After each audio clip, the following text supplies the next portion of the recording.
देखिए कि जब कोई हिंदू आईएसआई के लिए मुखबिरी करते हुए पकड़ा जाए तो वो बस एक हिंदू ने किया, लेकिन मुंबई से मैनहट्टन तक कहीं भी कुछ हो जाए जिसमें कोई मुस्लिम इन्वॉल्व है तो देश के हर एक मुसलमान की देशभक्ति पर सवाल उठाया जाता है। आज के दिन सभी नफरतखोर प्रोपेगेंडा फिल्में यही कीचड़ फैलाती हैं ताकि इस कीचड़ में कमल खिल पाए। धुरंधर फिल्म में भी बड़े सटल तरीके से ये किया गया है। किसी भी सीन में कोई पाकिस्तानी कहीं पर पाकिस्तान जिंदाबाद का नारा नहीं लगाता, सब लोग सिर्फ अल्लाहू अकबर बोलते हैं। 26/11 की साजिश के बाद एड़ी चोटी का जोर लगा दिया गया था एक ऐसा नैरेटिव सेट करने में जहां पर भगवा आतंकवाद का झूठा नोशन फैलाया जा सके, इसको आरएसएस और बीजेपी की साजिश की तरह दिखाया जा सके।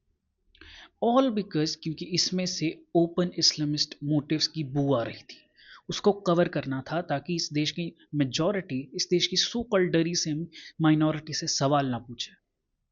और इसलिए ये कह देना कि धुरंधर जैसी मूवी जो इस हार्श रियलिटी को ओपनली एक्सपोज करती है, एक प्रोपागेंडा टूल है, इज नथिंग बट बुलशिट। और इस सबको क्या कह के बैक किया जा रहा है कि इस मूवी में कोई पाकिस्तान जिंदाबाद नहीं कह रहा, अल्लाह अकबर कह रहे हैं।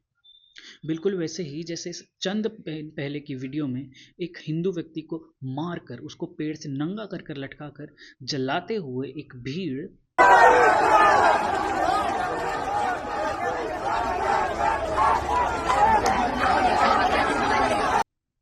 बांग्लादेश जिंदाबाद नहीं, अल्लाह अकबर ही चिल्ला रही है। This is how you slow poison the majority.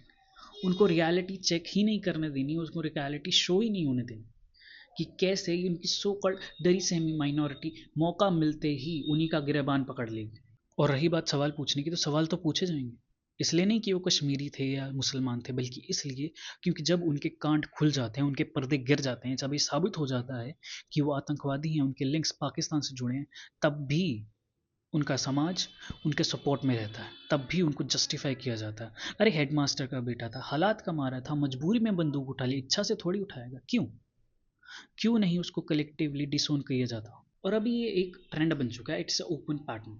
हर वो मूवी जो उनके डिल्यूजनल डेलिमास को सपोर्ट नहीं करती, उनकी फैंटेसीज को सपोर्ट नहीं करती, बल्कि रियलिटी दिखाती है, उसको प्रोपेगेंडा टूल बोल दिया जाता है।